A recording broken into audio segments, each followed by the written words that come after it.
Melody Kabir ज्ञान so ज्ञान, और जैसे घोड़ा तोब कायम करता चले मैदान।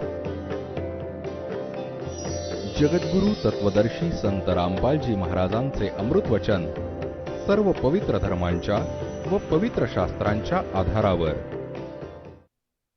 मग धर्मराजाच्या दरबारात गेले, जो इथल्या ब्रह्मांडाचा न्यायाधीश, आपल्या सर्व आत्म्यांचा तो निर्णय घेतो, न्याय करतो, कर्मानुसार त्यांचे पुढचे निर्धारित करतो। संस्कार त्या लोकात जेव्हा गेले, त्याच्या जवळ पोचले, तेव्हा धर्मराजाने आपले आसन सोडले, आपली खुर्ची सोडून उभा राहिला, आसन सोडून, आणि म्हणाला, विराजमान व्हा परमात्मा। आता पुण्यात्म्यांनो, आपण पाहता की एखाद्या व्यक्तीचं असं व्यक्तिमत्व असतं की त्याला आपोआप माणूस कुठेही जाईल तिथे त्याचा सत्कार करतात, कारण त्याचे संस्कार, त्याचं पुण्य त्याच्यासोबत असतं। त्याच दृष्टीने जेव्हा परमात्मा तिथे पोचले, तेव्हा स्वतः उभा राहिला तो न्यायाधीश, कारण की असा पुण्यात्माच केवळ अशी पदे प्राप्त करतात। आणि उभं राहून सत्कार केला आणि म्हणाले की विराजमान व्हा भगवन। तर तिथे बरीच बोलणी झाली परमात्म्याची आणि तो प्रियात्मा त्या धर्मराजाची। अब धर्मराज के दरबार में देई कबीर तलाक, मेरे भूले चुके हंस को तू पकड़ना मत कजाक।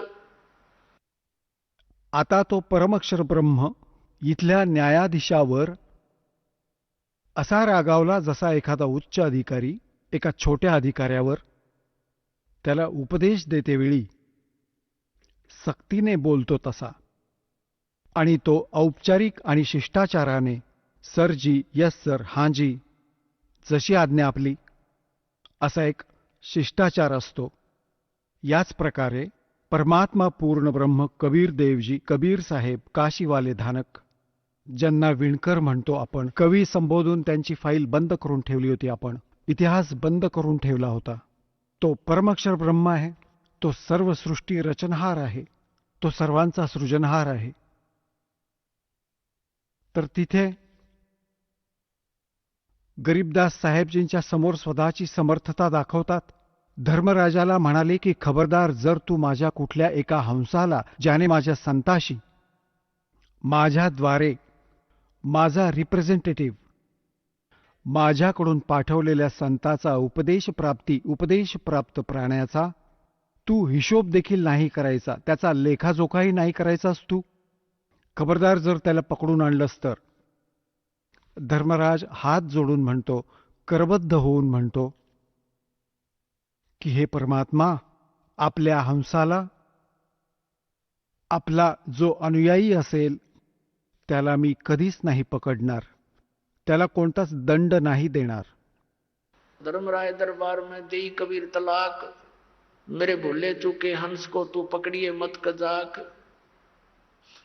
बोले पुरुष कबीर से धर्मराज कर जोड़, और तुमरे हंस को पकड़ो नहीं, मन 2 करोड़। आपला जो हंस असेल मी कधीही त्याला नाही पकडणार, ना त्याला कधी दंडित करणार।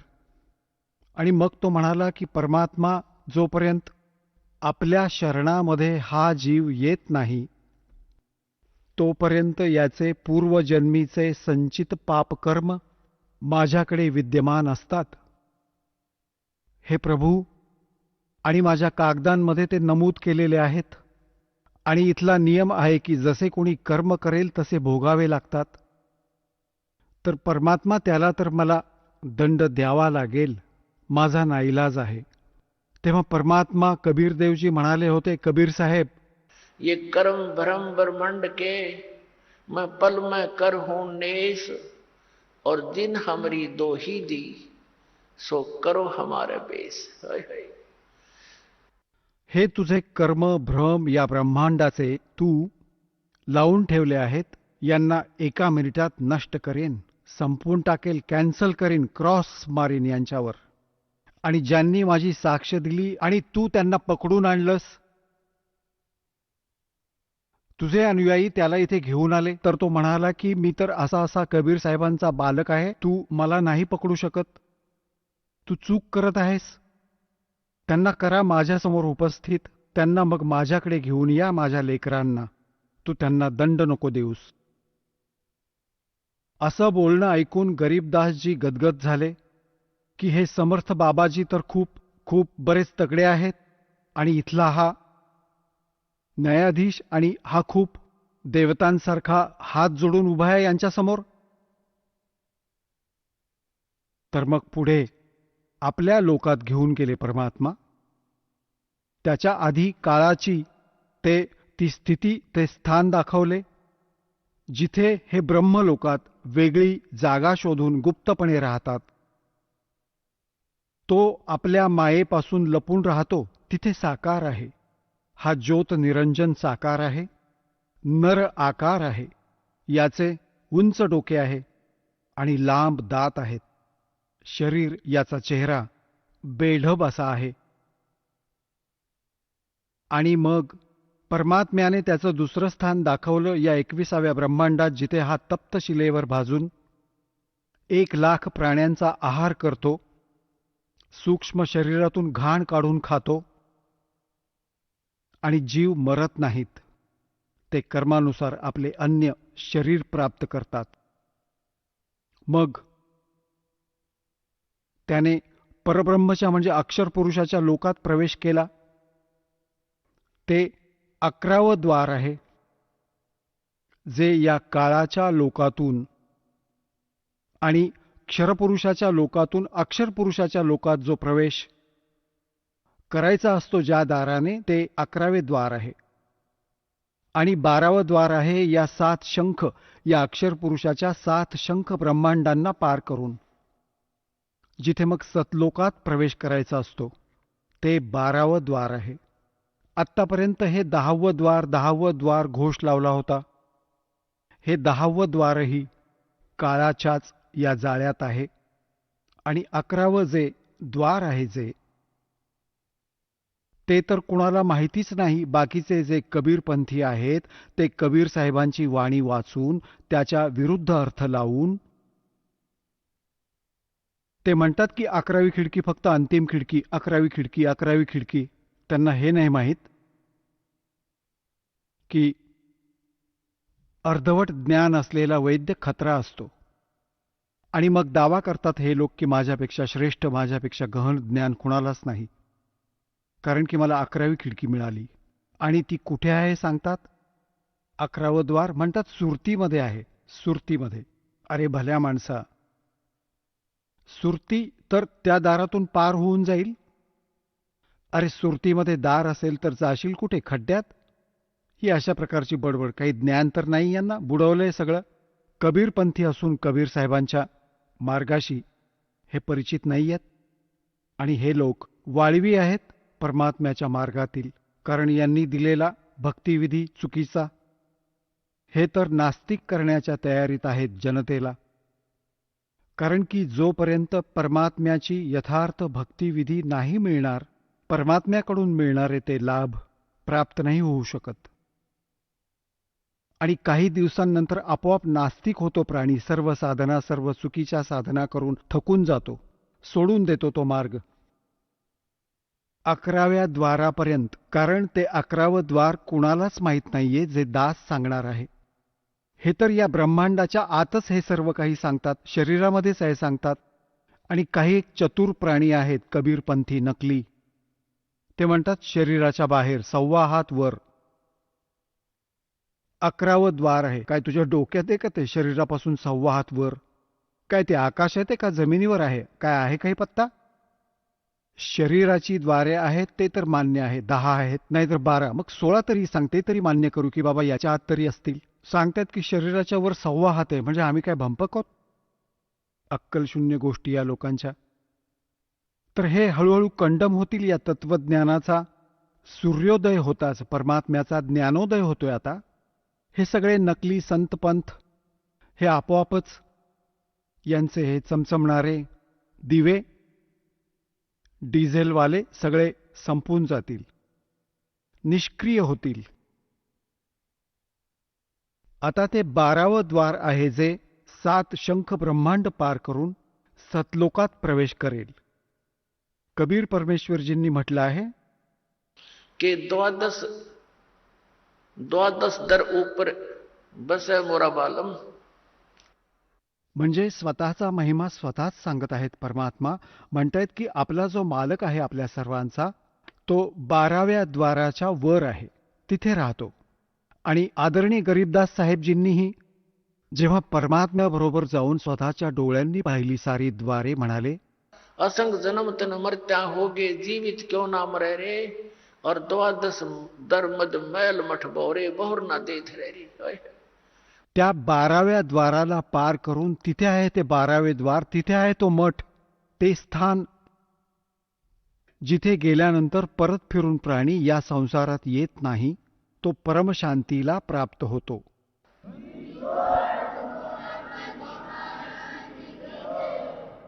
जेव्हा 12व्या द्वाराला पार करून सचखंड सतलोकात प्रवेश केला, आदरणीय गरीबदास साहेबजींच्या शरीराचे तेज 16 सूर्यांइतकं प्रकाशमय झालं. आणि काय पाहिलं की त्या जिंदा महात्म्याच्या रूपात परमात्मा जात होते. त्या परमेश्वराने आपल्या रूपाला, आपल्या तेजाला लपवून ठेवलं होतं.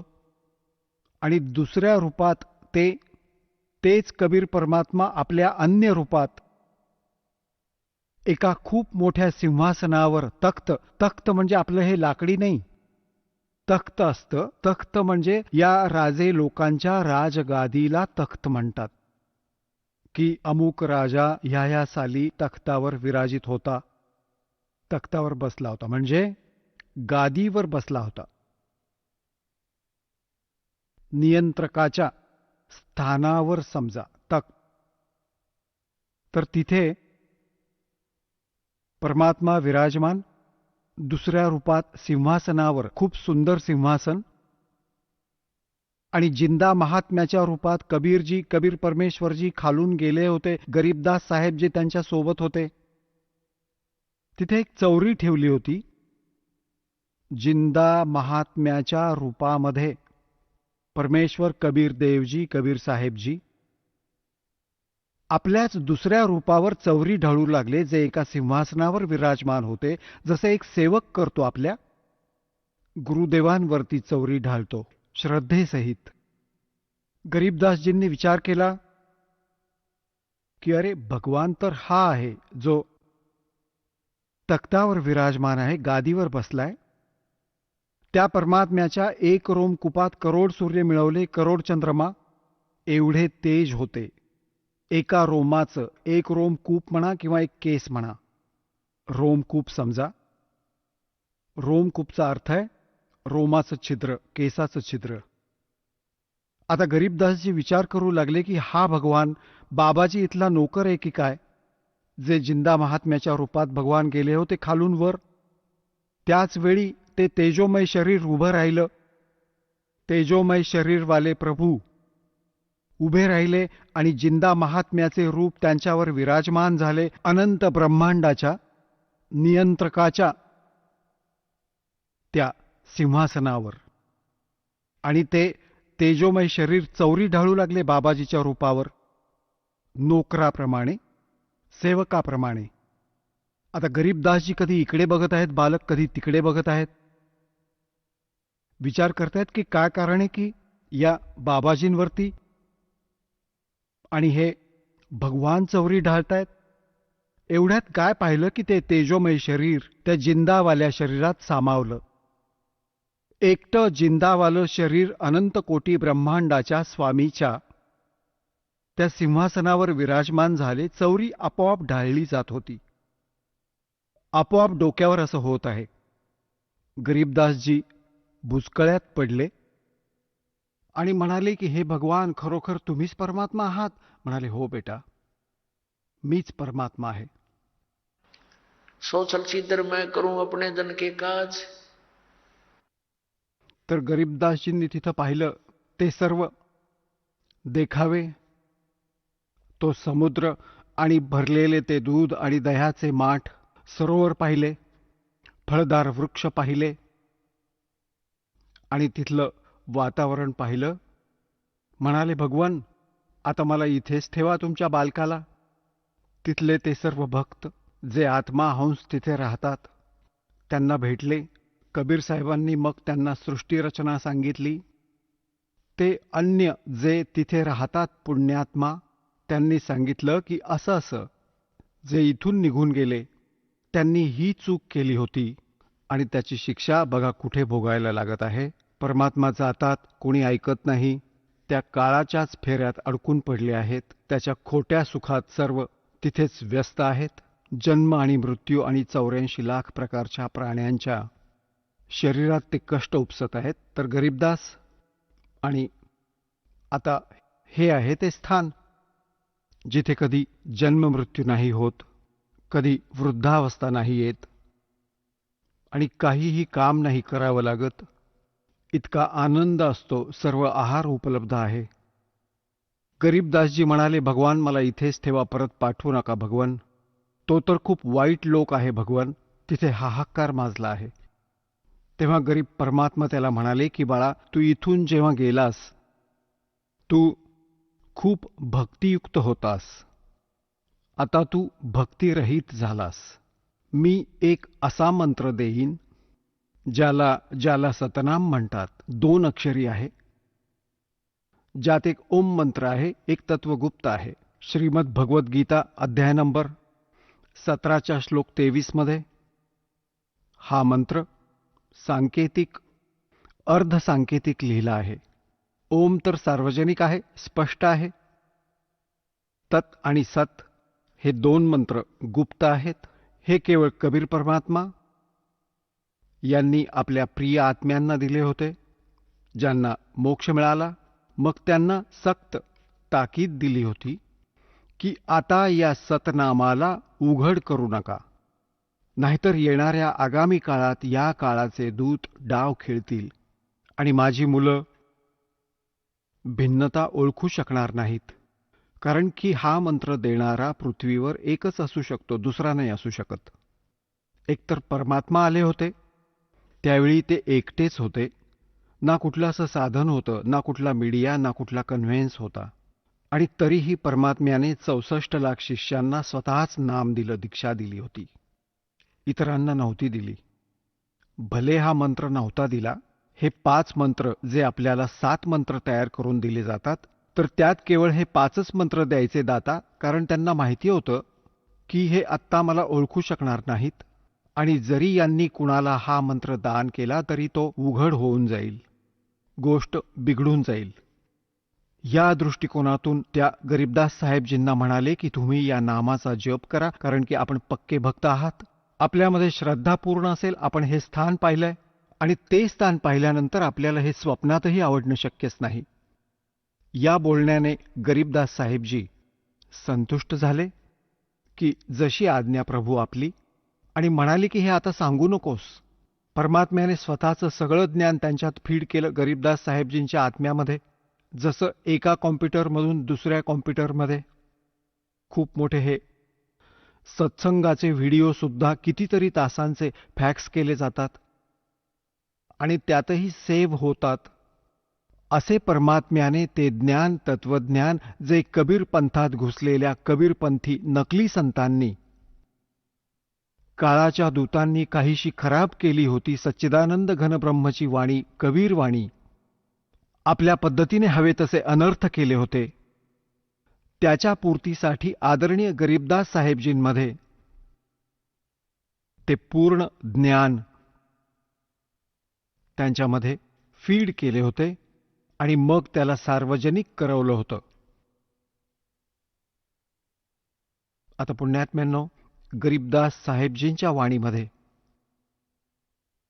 परमात्म्याने असं मिश्रण करून टाकलं की ना तर गरीबदासांच्या पंथातील समजू शकले त्यांना, आणि त्या मिश्रणाशिवाय ती वाणी सुरक्षितही राहू शकत नव्हती. कुठे कुठे तर गरीबदासजींनी राम आणि कृष्णाचा महिमा ऐकवला आणि हे भोळे आत्मे राम आणि कृष्णावरती आरूढ आहेत, त्याच आधारे या वाणीला सुरक्षित ठेवलं.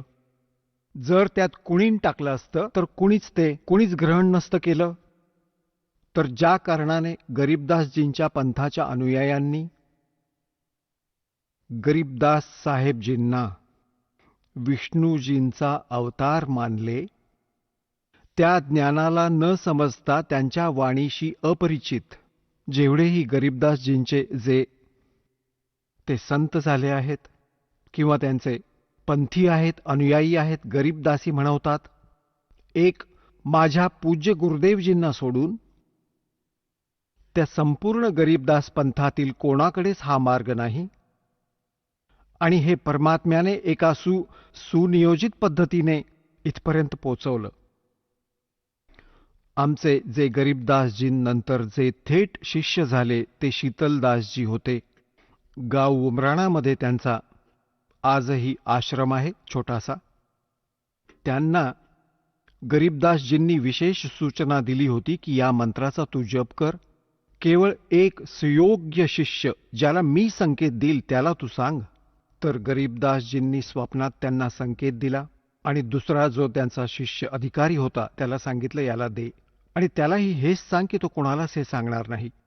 अशी चालत चालत माझ्या पूज्य गुरुजींजवळ ही केवळ या गरीबदास पंथातून एकच साखळी आली आहे हे सत्य माना. आणि त्यांनी मग या दासाला हे पाठवलं, हे ज्ञान दिलं. माझ्या पूज्य गुरुदेवजींचे बरेचसे शिष्य होते. काही साधूही बनले होते, लाल रंगाचे कपडे घालून राहत होते. त्यांनाही आदेश नाही दिला नाम देण्याचा, केवळ या दासाला. दास तर एक सर्व्हिस करत होता. इथेच होतो मी या हरियाणामध्ये, या इरिगेशन डिपार्टमेंटमध्ये. आणि जेव्हा या दासाला माहीत नाही काय पाहिलं होतं या दासामध्ये, स्पेशल मला सांगितलं होतं की हे नाम तू देत जाशील, सत्संग कर आणि एकटं वाटून घेऊ नकोस. परमात्मा तुझ्या सोबत असतील आणि विश्वात तुझ्यासारखा पृथ्वीवर कोणी संत नसेल.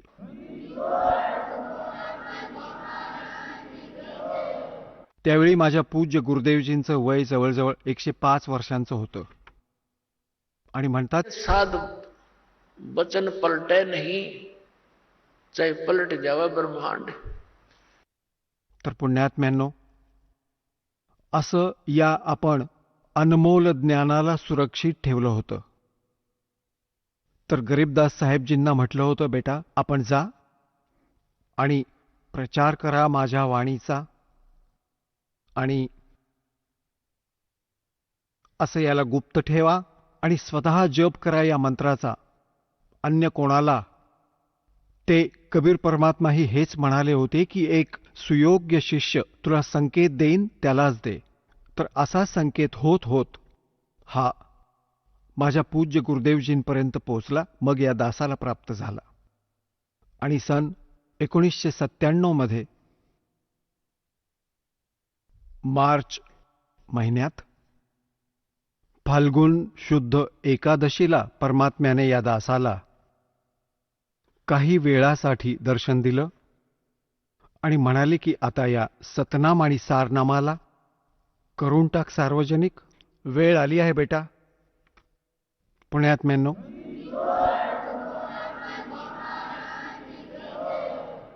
आता पुण्यात्म्यांनो,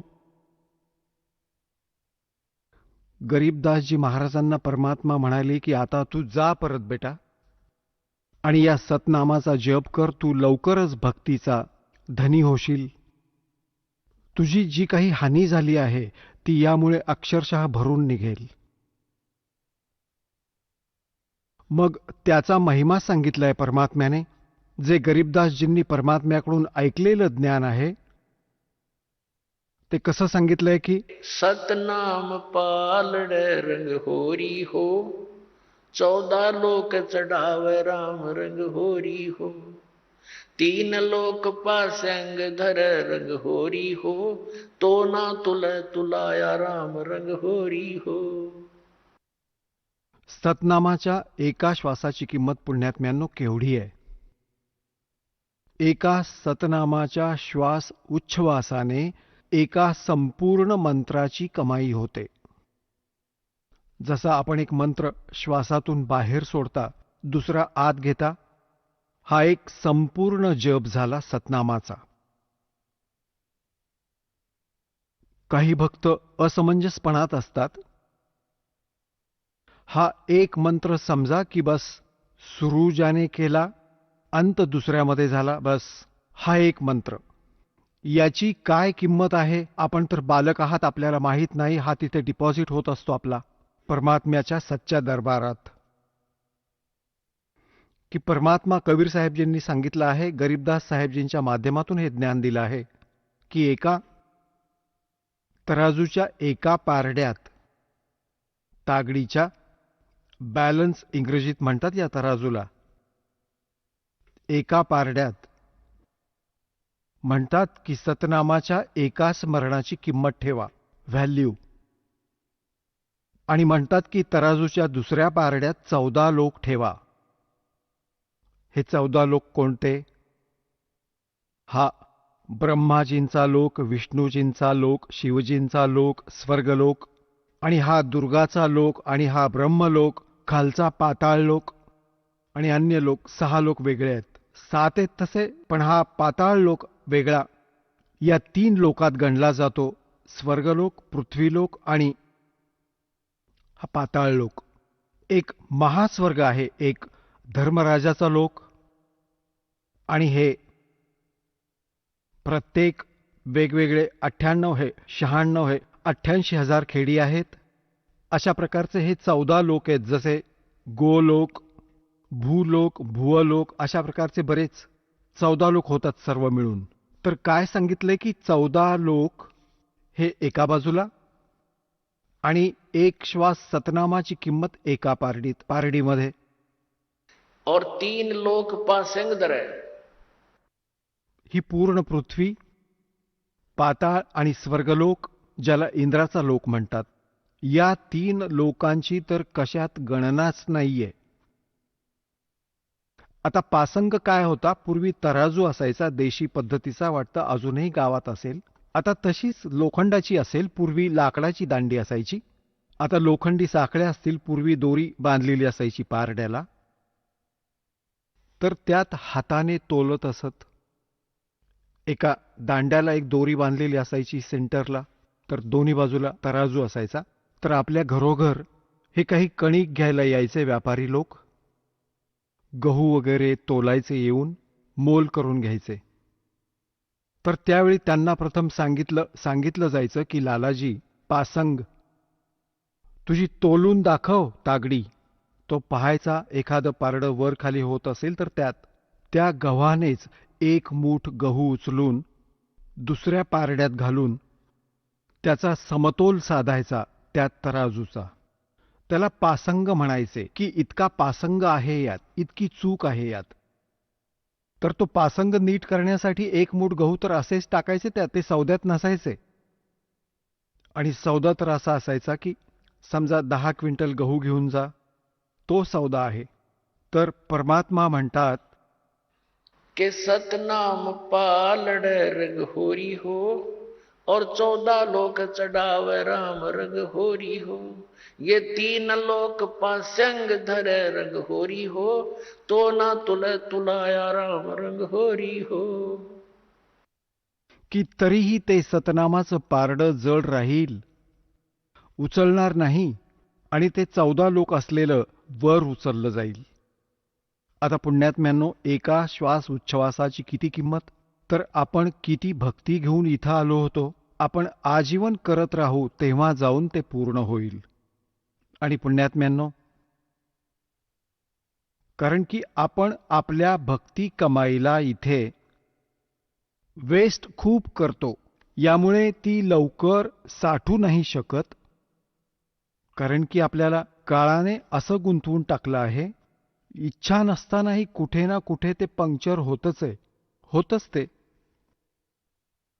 कोणत्या ना कोणत्या कारणाने. कोणी मुलाला दुखावलं तर त्याला अंतरात्म्याने काळ इथे फसवतो. परंतु त्यावेळी आपण हा निश्चय केला पाहिजे की मुलाला परमात्म्याशी जोडायला पाहिजे, आणि मग तो स्वतः रखवाला आहे. हा मग विश्वास ठेवायला हवा की परमात्म्याशी जोडला गेला, त्याचा साथी आहे तो. त्याचं बिघडत काहीच नाही, पण आपलं हृदय कमजोर झालेलं असतं. इतके कष्ट आपण सहन, इतके कष्ट उपसलेत युगानुयुगे, जसं म्हणतात की जसं कुत्र्याला कोणी लाठी मारतं आणि तो बिचारा इतका पीडित होऊन जातो, इतका त्रासतो, मग कुठेही बसलेला असेल आणि थोडासाही काही आवाज झाला असा लाठीसारखा, तिथेच बसल्या बसल्या ओरडायला लागतो. प्रत्यक्षात आजूबाजूला काहीच त्रास नाहीये. तर आपण एवढे दुःखी झालेले आहोत युगानुयुगे, आपण इतके भयभीत आहोत की न जाणो काय वीज कोसळेल या बाळावर, काय होईल बाबा. तर आपण घाबरत असतो आणि आपण त्या भीतीमुळे ती भक्तीसुद्धा आपण त्यात काही ना काही विभागून तर टाकतोच. जसंही आहे आपण करत राहा. एक दिवस असा येईल, आपल्या सर्व लक्षात येईल आणि मग भगवान त्यांचा रखवाला दिसून येईल आपल्याला. तर अशा प्रकारे आपण आपल्या भक्तीचा खूप नाश करतो, आशीर्वाद देऊन टाकतो कोणाच्या डोक्यावर हात ठेवून. तुमच्या कोणी पाया पडलं, डोक्यावर हात ठेवला, आपली गेली पुंजी खूप मोठी. कारण की ज्याच्याजवळ काही असेल तोच तर देऊ शकेल. आता पूर्वी हा रिवाज कसा पाडला होता काळाने, कारण की आपले आजोबा पणजोबा आणि खूप खूप पूर्वीच्या मागच्या जन्मातील जेवढेही आमच्या पिढ्या किंवा महापुरुष झाले, ते खूप भक्तियुक्त असायचे. त्यांची वचने सफल होत होती आणि ते काय करायचे की आपल्या मुलांना आशीर्वाद द्यायचे. भगवान करो तुझं असं असं होवो, भगवान करो तुझं तसं होवो, आणि असं होऊ दे, तुला तो नातू होवो, तुला पुत्र होवो. तर असे ते आपल्या पुंजीला नष्ट करत असत. आपल्या टायरमधून, आपल्या चाकातून, आपल्या ट्यूबमधून दुसऱ्याच्या चाकात हवा भरायचे. आता ना ती त्यांची ट्यूब कामाची राहिली, ना स्वतःची खराब करून टाकली, दोघेही जागीच थांबले. त्याचा विधी आहे की त्याच्यात हवा भरण्यासाठी वेगळी व्यवस्था आहे, ती तिथूनच हवा भरली जावी. तर समजणाऱ्याला इशाराच खूप असतो. आता पुण्यात्म्यांनो, गरीबदास साहेबजींना वरती हे सर्व दाखवलं दात्याने. तिथे काय झालं की गरीबदास साहेबजी यांचे जे मित्र होते, त्यांना काही वेळाने, तासा 2 तासांनी आठवलं की बाबा तो गरीबू कुठे गेला. गरीबदासजींना गावात गरीबू म्हणायचे, शॉर्टकटमध्ये म्हणायचे. गावात हे अशीच हाक मारतात. गरीबला गरीबू म्हणत असत. आणि गरीबदास साहेबजी छुडाणी गावाचे भाचे होते. जन्म त्यांचा तिथे छुडाणीमध्येच झाला होता. त्यांच्या आजोबांना कुणी पुत्र नव्हता, म्हणजे गरीबदासजींचे मामा नव्हते. ज्या कारणाने आदरणीय गरीबदास साहेबजींच्या पूज्य पिताश्रींना तिथे घर जावई ठेवले होते. तर अशा प्रकारे थोडी पार्श्वभूमी आपल्याला सांगणं आवश्यक आहे. तर तिथेच त्यांचा जन्म झाला होता. तर गुराख्यांनी पाहिलं की अरे, त्या मुलीचा मुलगा कुठे आहे, तो आपल्या गायींजवळ का उभा नाहीये. बऱ्याच 2-3 तासांनी त्यांच्या लक्षात आलं. मालकांची कृपा होती. त्यातला एक आला आणि म्हणाला, बाबाजी निघून गेले असतील. त्यांनी येऊन पाहिलं, गरीबदासजींचे शरीर असे बसले आहे. लांबून आवाज दिला, गरीबू उठ रे बाबा, तुझा टाईम, तुझी पाळी आली, गायी सांभाळायची पाळी आली तुझी, उभा राहा. आता जवळ येऊन म्हणाले, भगतजी उभे राहा, समाधी लावून बसले आहात. जवळ येऊन त्याला पकडून हलवू लागले, म्हणाले, उभा राहा बाबा. आता तो पडला असा, तो तर त्याच्यात नव्हताच आत्मा. आता एकदम ती मुले अचंबित झाली. ते मोठे मोठे गुराखी गवळी ते आले, आरडाओरडा केला, अरे मेला मेला. जादू टोण्याचं दूध प्यायले. बाबाजींनी जंतरमंतर केलं. आणि आता तर मुलीचा मुलगा मेला. एकुलता एक मुलगा, तिला दुसरा मुलगा नव्हता. आता पुण्यात्म्यांनो, धावपळ झाली. 2-3 गुराखी पळत आले गावात. 1.5 किलोमीटर अंतरावर शेतापासून गाव होतं छुडाणी. तर तिथे समजताच साऱ्या गावामध्ये हाहाकार माजला. छोटंसं गाव होतं, 30-40 घरं होती. आणि आई वडील हे दुःख सहन नाही करू शकले, ते बेशुद्ध झाले. 12 वर्ष तिथं राहिल्यानंतर संतान प्राप्ती झाली होती आणि तोही मृत्यूला प्राप्त झाला हे ऐकून ते एकदम बेशुद्ध पडले. आता पळाले सगळे अनवाणी पायांनी. जिथं शेतात सांगितलं होतं तिथं असं झालं. सगळी कहाणी सांगितली गेली. आता तिथं जाऊन पाहिलं, मुलगा खरोखरच मरण पावला आहे. त्यांना उचललं, गावामध्ये आणलं. मग आपल्या त्या कुळातील लोक एकत्र जमले. त्यांना उचलून स्मशानभूमीत चितेवर ठेवलं. अंतिम संस्कार करण्याची तयारी केली. अग्नी लावणारच होते तेवढ्यात परमात्म्याने त्या आत्म्याला बॉडीमध्ये पाठवलं, शरीरात परत सोडलं. एकदम उभे राहिले गरीबदासजी. थरथरायला लागलं सगळं शरीर. असं हलून एकदम उभे राहिले आणि उठून मग जी वाणी परमात्म्याने त्यांच्या हृदयात फीड केली होती त्याच ज्ञानाला बोलू लागले. अन्य कोणतीच गोष्ट बोलत नव्हते. अनंत कोट ब्रह्मांड का एक रति नहीं भारे, सतगुरु पुरुष कबीरे हैं ये कुल के सिरजनहारे। अजब नगर में ले गए हमको सतगुरु आने, जल के बिंब अगाध गति हम सूते चादर ताने। अजब नगर में ले गए हमको सतगुरु आन म्हणजे येऊन. अजब नगरात घेऊन गेले, सतलोकात घेऊन गेले.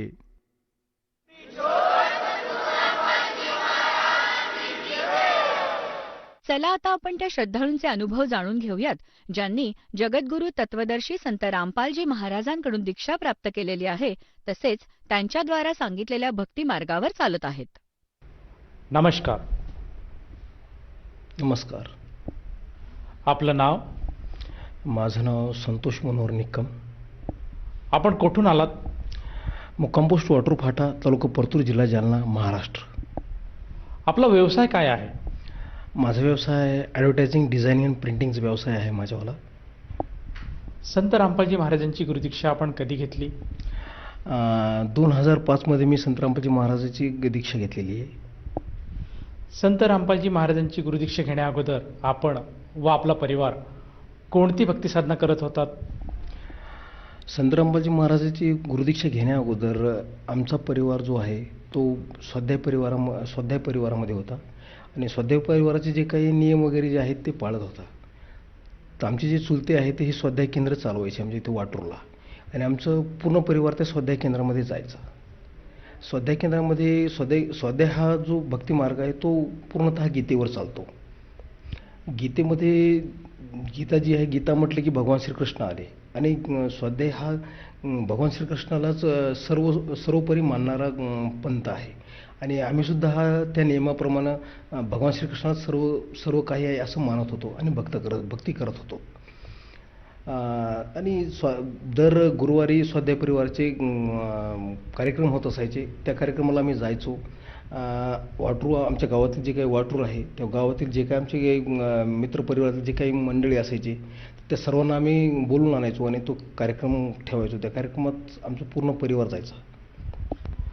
तुम्ही स्वाध्याय परिवाराशी निगडीत असताना भगवान श्रीकृष्णाची भक्ती करत होतात आणि त्यांनाच तुम्ही सर्व मानत होतात. असं असताना तुम्हाला संत रामपालजी महाराजांचीच भक्ती घ्यावी अशी गरज का भासली?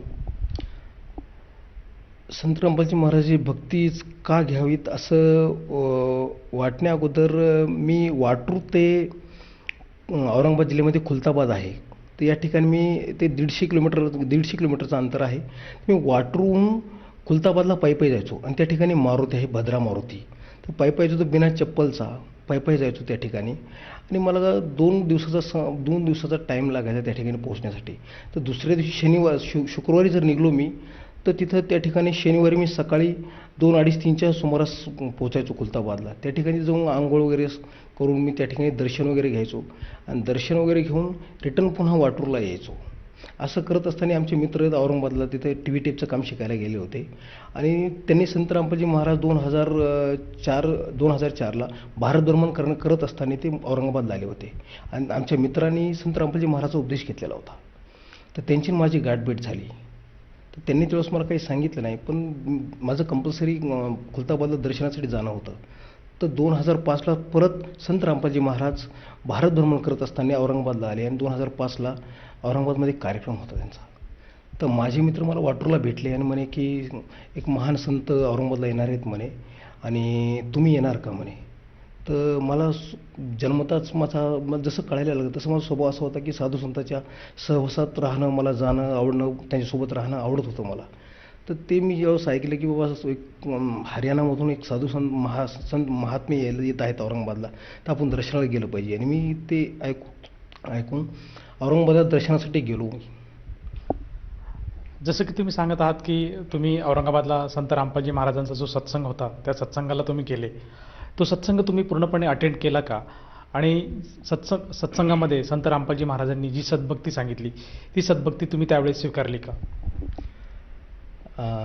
मी ज्यावेळेस संत रामपालजी महाराजांच्या सत्संगामध्ये गेलो त्यावेळेस संत रामपालजी महाराज जे काही हिंदू धर्म आहे, हिंदू धर्मामध्ये जे काही 4 वेद 18 पुराण 6 शास्त्र गीता हे जे काही धर्मग्रंथ आहेत ते एक एक धर्मग्रंथ खोलत होते आणि त्याच्यामध्ये जे श्लोक होते त्या श्लोकावर बोट ठेवून ते समजावून सांगत होते.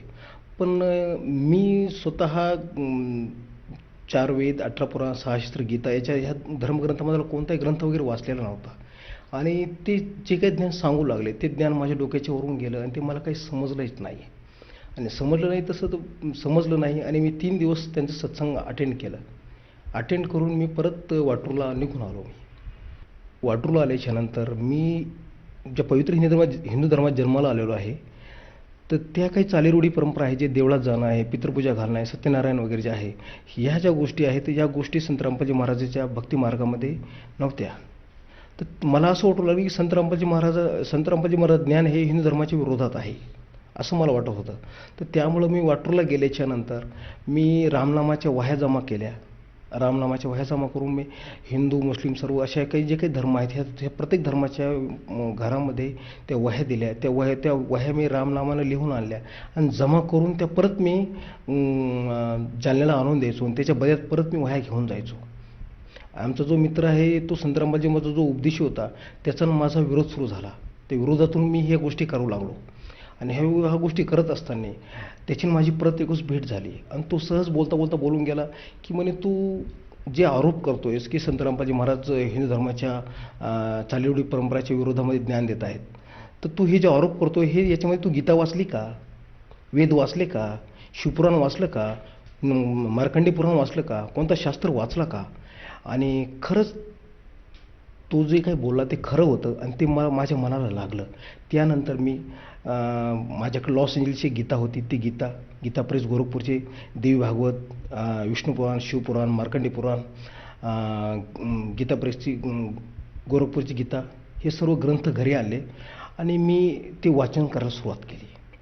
वाचन करायला सुरुवात केल्याच्या नंतर मी प्रत्येक एक पेज एक श्लोक चेक करायचो. त्याच्याशी तो जसं जुळवत राहायचो. मी असं जुळत असताना मी संत रामपालजी महाराजच्या सत्संगमध्ये ऐकलं होतं 3 गुण, आदिमायाशक्ती, ओम हे काय आहे, ओम तत्सत हे असं माझ्या ऐकण्यात आलं होतं. तर 3 गुण, सतगुण, रजगुण, तमगुण हे काय आहेत, कोण आहेत हे मला देवी भागवतने समजलं. गीतामध्ये हे सांगितलेलं आहे की हे अर्जुन, ब्रह्मरूप मूल प्रकृति ये तो मेरी पत्नी है, इसके योनि में बीजों को स्थापन करने वाला मैं पिता हूँ. तर त्यावेळेस असं वाटलं की ही प्रकृती कोण आहे. हा जो भगवंत आहे तो म्हणतो की इसके योनि में बीजों को स्थापन करने वाला मैं पिता हूँ. हा पिता कोण आहे. तर हे ज्यावेळेस माझ्याकडून देवी भागवत पाहण्यात आलं तर देवी भागवतमध्ये समजलं की ही प्रकृती जी आहे या प्रकृती दुर्गादेवीला ही प्रकृती म्हटल्या जातात. सत्वगुण विष्णू, रजोगुण ब्रह्मन, तमगुण शिव हे 3 देवता आहेत आणि यांची जी आई आहे ती प्रकृती नावानं गीतेत सांगितलेली आहे आणि तिचंच नाव देवी भागवत जर पाहताल तर त्या ठिकाणी दुर्गादेवी आहे, प्रकृती आहे, अष्टांगिनी सुद्धा म्हणतात तिला. आणि त्याच देवी भागवतमध्ये हे स्पष्ट झालं आणि ते परत मी गीतेमध्ये पाहिल्याच्या नंतर सुद्धा मला जाणवलं की हो हे अशाला असंच आहे. त्यावेळेस ते एक चॅप्टर माझ्या लक्षात येत गेलं. संत रामपालजी महाराज हे 2005ला जे आले होते हे संत रामपालजी महाराज हे ज्ञान हे लागले वास्तविक ज्ञान होतं हे.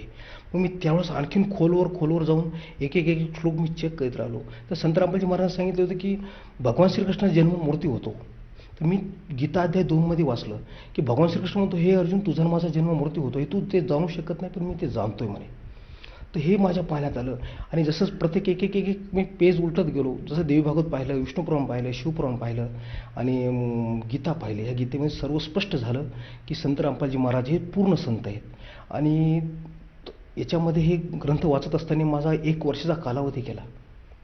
1 वर्षाच्या कालावधी मी समजलं की पाहिलं मी हे सर्व ग्रंथ मला ओरडून सांगतात की संत रामपालजी महाराज हे पूर्ण ब्रह्म आहे, पूर्ण संत येतं. आणि 1 वर्षानंतर मी तिकडं जाण्यासाठी व्याकुळ झालो आणि ते ज्ञान मला समजलं. तेव्हाच माझ्या लक्षात आलं की मी प्रत्यक्षात परमेश्वराला भेटलो आणि परमेश्वर माझ्यापासून भेटून दूर गेलेला आहे. आणि एक वर्षानंतर जेव्हा मला समजलं तेव्हाच मी संत रामपालजी महाराजांच्या दर्शनासाठी व्याकुळ झालेलो होतो. माझी आर्थिक परिस्थिती बिकट असल्यामुळे मी काही जाऊ शकत नव्हतो.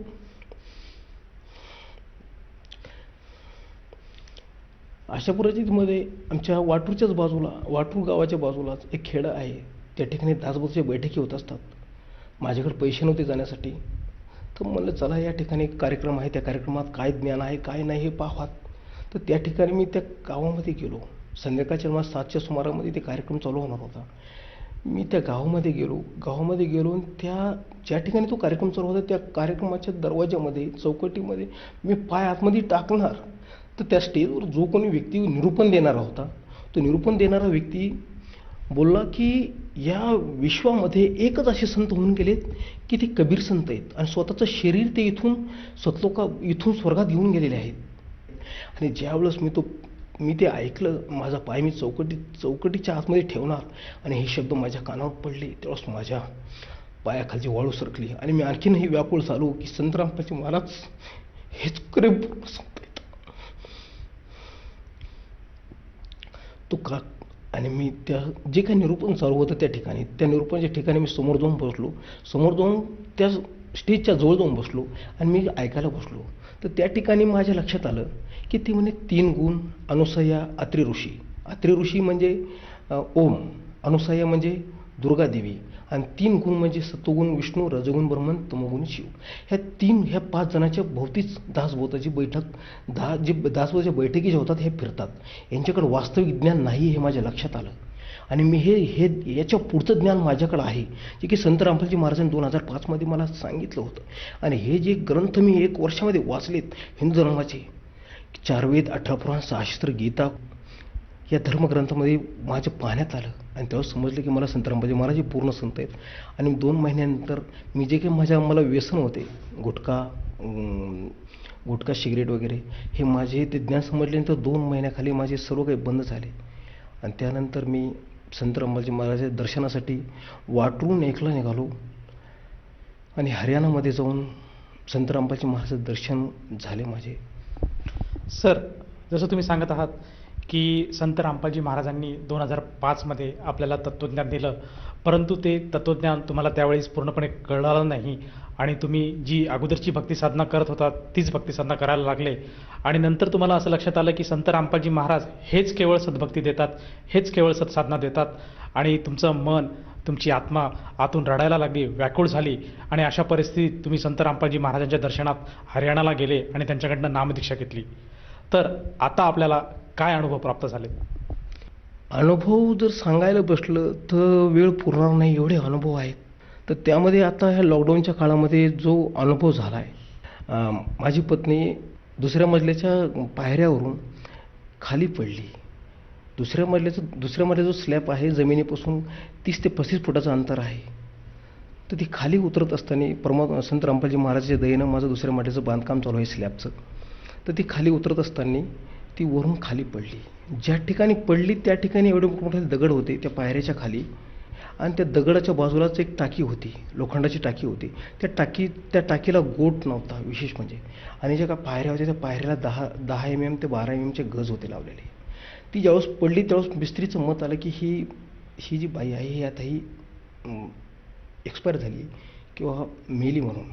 आणि मलासुद्धा असं वाटलं की एवढ्या उंचून पडल्याच्यानंतर कोणी वाचू शकत नाही. तुम्ही अगोदर गडबडीनं एक एक पायरी खाली उतरत असताना मला वाटलं बायचान्स हिच्या पाठीमध्ये, डोक्यामध्ये किंवा पोटामध्ये वरचे जे गज आहे ते पायऱ्याचे हे घुसले असतील. ते पायऱ्या तर ती कुठेही दिसली नाही अडकलेली. त्यानंतर असं वाटलं की जे पायऱ्या ते पायऱ्यावर मुंडकं आपटून डोकं वगैरे फुटलं असेल किंवा मेंदू वगैरे फुटला असेल. तर ते पाहिलं तेच तसं नाही होतं. एक एक पायरी उतरत मी गडबडीने खाली उतरलो. खाली उतरल्याच्या नंतर मी पाहिलं की तिला उचललं आणि क्वार्टरवर नेऊन टाकलं. तर त्याच्या अगोदर ती पडायच्या अगोदरची टाकी जी होती, गोट नसलेली टाकी, ती टाकी ऑटोमॅटिक बाजूला पडली खडलदिशी आणि ती खाली पडली. खाली पडल्यानंतर मला वाटलं गज नाही लागला, पायऱ्या नाही लागल्या. पण खाली जी दगड होती ते दगडावर तो मुंडका आदळला असेल किंवा दगड वगैरे लागला असेल किंवा डोकं वगैरे फुटलं असेल, नाही तर कमरात मार लागला असेल, पाय वगैरे फुटला असेल. अशा विचारामध्ये पण मला असं वाटत होतं की ती एक्सपायर झाली असेल. तर तिला मी खाली उतरल्याच्यानंतर उचललं, क्वार्टर टाकलं. अगोदर पाहिलं की कुठं ब्लड निघते का, कुठंही कोणत्याही प्रकारचं ब्लड वगैरे काही निघालेलं नव्हतं. तो परत सर्व बाजून मी तपासलं, ब्लड वगैरे काही नव्हतं. त्यानंतर मी तिला हलवलं. तर मी म्हणलं की बाबा तू परमात्मा संत रामपालजी महाराजाचं दर्शन घे. तिनं उठली आणि दर्शन घेतलं आणि उठली आणि तिला अमृतजल दिलं. परमात्मा संत रामपालजी महाराजाचं अमृतजल दिलं जातं. ते अमृतजला घरी असतं आमच्या, ते अमृतजल दिलं. ते अमृतजल दिल्याच्यानंतर तिला थोडंसं बरं वाटायला लागलं. सर, जसं की तुम्ही सांगत आहात की आपली जी धर्मपत्नी आहे ती दुसऱ्या माळ्यावरनं खाली पडली आणि केवळ संत रामपालजी महाराजांच्या नामदीक्षेमुळे आणि त्यांच्या अनुग्रहामुळे तिचा जो होणारा मृत्यू आहे तो टळला आणि ती आज सुखरूप आहेत. याच्या व्यतिरिक्त आपल्याला आणखीन काही लाभ प्राप्त झालेत का? असे खूप सारे लाभ झालेले संत रामपालजी महाराजांच्या भक्ती करत असताना.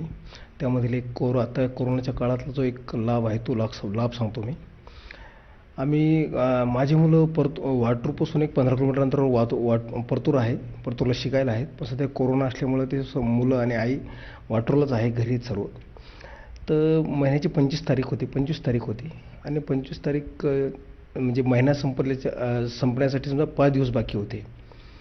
तर घरात दुपारच्या पिरियडमध्ये आमची आई गॅसपाशी चहा बनवायला बसली. चहा बनवला आणि आमची आई आमच्या मुलाला म्हणली, बेटा एक बिस्किटचा पुडा घेऊन ये रे. तर बिस्किटचा पुडा आणण्यासाठी तो मुलगा माझ्याकडे आला आणि म्हणे, पप्पा म्हणे पैसे द्या म्हणे.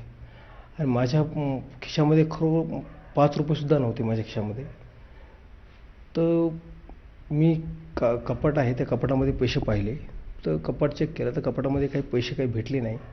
परत माझ्या मुलीनं पाहिलं, माझ्या मुलानं पाहिलं, पत्नीनं पाहिलं, सर्वांनी पाहिलं की घरामध्ये पैसेच नव्हते. आणि परिस्थिती अशी होती की घराच्या बाहेर पडून कुठून बाहेरही पडता येत नव्हतं. आता बाजूला दुकान होतं, ते दुकानही बंद होतं आणि आणण्यासाठी पैसेही नव्हते. परिस्थिती अशी होती आणि आमची आई नेमकी आडून बसली की मला बिस्किटच खायचे म्हणे. तर त्यावेळेस मी घरामध्ये ज्या ठिकाणी पैसे असतात त्या ठिकाणी मी पाहिलं, पैसे काही भेटले नाही. आणि मी आमच्या घरामध्ये छोटा मुलगा आहे आमचा, त्याच्याकडे एखाद दिवस पैसे असतात तो ठेवतो. मी त्याला आवाज आला, म्हणलं बेटा तुझ्याकडे पैसे आहेत का म्हटलं. तर ते म्हणे, पप्पा म्हणे खरंच तुमच्याकडे पैसे नाहीत का म्हणे. तर म्हणलं नाही बेटा, मला खरंच पैसे नाहीत मला माझ्यावर.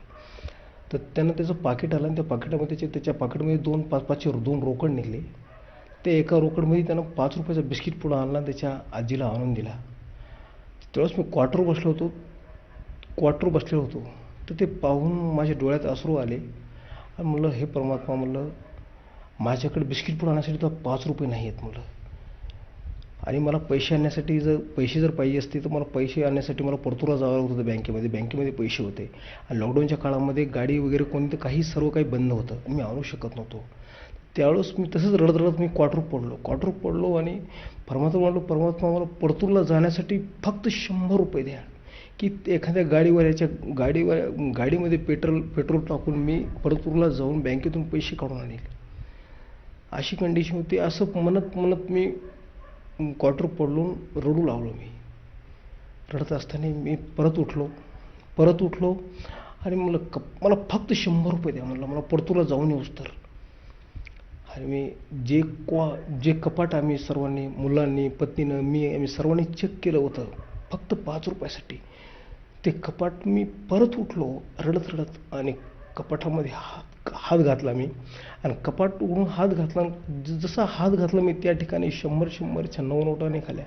असे 900 रुपये मला तिथं भेटले आणि परमात्माने माझी हाक एका सेकंदामध्ये ऐकली आणि त्या कपाटामध्ये 100 रुपये परमात्माने लगेच ठेवले एका सेकंदामध्ये. आणि तो अनुभव पाहून मी स्थिती सांगू शकत नाही. मी माझ्या दोन डोळ्यातून धारा लागल्या आणि सर्व मुलं आणि पत्नी आई अचंबित झाले की कपाटामध्ये पैसे नव्हते. आम्ही 4-5 वेळेस कपाट चेक केलं आणि या कपाटामध्ये पैसे नव्हते. तर ते 900 रुपये आम्ही घेतले आणि त्या 900 रुपयामध्ये जे परतूरला जायचं होतं तर ते 15 दिवस परत आम्ही त्या 900 रुपयात काढले. अशा लॉकडाऊनच्या काळामध्ये बऱ्याच वेळेस कपाटामध्ये पैसे भेटले आणि परमात्मानं असे काही अनुभव दिलेले की ते अनुभव व्यक्तसुद्धा करता येत नाहीत. आणि व्यक्त करायला जर बसलं तर वेळ पुरणार नाही. सर, जसे की तुम्ही सांगत आहात की संत रामपालजी महाराजांकडनं नामदीक्षा घेतल्यानंतर आपल्याला व आपल्या कुटुंबाला बरेचसे लाभ प्राप्त झालेत. तर या अनुषंगाने आपले जे पूर्वीचे साधनेतले सहकारी वर्ग मित्र आहे आणि आपले जे बांधव आहेत तसेच जो श्रोता वर्ग आपल्याला बघत आहेत त्या वर्गाला आपण काय संदेश द्याल? मी संदेश देण्या एवढा मोठा नाही आहे. मी एक फक्त प्रार्थना करू शकतो की संत रामपालजी महाराज जे स्लोगन आहे, जीव हमारी जाते है मानव धर्म हमारा, हिंदू मुस्लिम सिख ईसाई धर्म नाही कोई न्यारा, हे स्लोगन आहे. या स्लोगननुसार 4 वेद, 18 पुराण, 6 शास्त्र, गीता, कुराण शरीफ, बायबल या सर्व धर्मग्रंथ ज्या काही धर्माचे आहेत या सर्व धर्मातल्या लोकांनी सर्वांनी आपापले धर्मग्रंथ खोलून पाहावात आणि संत रामपालजी महाराज जे ज्ञान देत आहेत हे वास्तविक सत्य आहे किंवा नाही हे त्याच्यामध्ये पाहावात. आणि तुम्ही पाहत जरी नसताल पण हे जे काही 4 वेद, 18 पुराण, 6 शास्त्र, गीता, कुराण शरीफ, बायबल, गुरुग्रंथ साहेब हे सर्व धर्मग्रंथ संत रामपालजी महाराज हे पूर्ण संत आहेत, पूर्ण ब्रह्म आहेत हे सिद्ध करतात. हे जाणून घेण्यासाठी आणि मोक्ष प्राप्त करण्यासाठी प्रत्येक मानव समाजामध्ये जन्माला आलेल्या प्रत्येक आत्म्याचं हे कर्तव्य, परम कर्तव्य आहे की त्यांना आपापल्या ज्या धर्मामध्ये जन्माला आले आहेत त्यांनी त्या प्रत्येक धर्मग्रंथ खोलून पाहून संत रामपालजी महाराजांचे वास्तविक ज्ञान सत्य आहे का चूक आहे हे पाहावात. सर, जर कोणा व्यक्तीला संत रामपालजी महाराजांची नामदीक्षा घ्यावयाची असेल तर ती व्यक्ती नामदीक्षा कशी घेऊ शकेल? आपल्या टी व्हीच्या खालच्या बाजूला एक पट्टी चालते. त्या पट्टीवरती नंबर येतात. आपल्या काही शंका समाधान असेल किंवा आपल्याला नामोपदेश घ्यायचा असेल तर आपल्या जवळच्या नामदान केंद्रावर आपण फोन करून उपदेश घेऊ शकतात. सर, या उपदेशासाठी किंवा या भक्ती साधनेसाठी कुठल्या प्रकारचा खर्च येतो आणि किती खर्च येतो? या भक्ती साधनेसाठी किंवा नामोपदेश घेण्यासाठी कोणत्याही प्रकारचा खर्च येत नाही. मोफत असा हा उपदेश आहे आणि कोणत्याही प्रकारचा एकही रुपया तिथं कुठंही द्यायची गरज नाही आहे. फक्त तुम्हाला फोनच करावं लागेल. फक्त फोन करणं आणि तुमचा उपदेश होऊ शकतो फोन केल्यानंतर. धन्यवाद. धन्यवाद साहेब.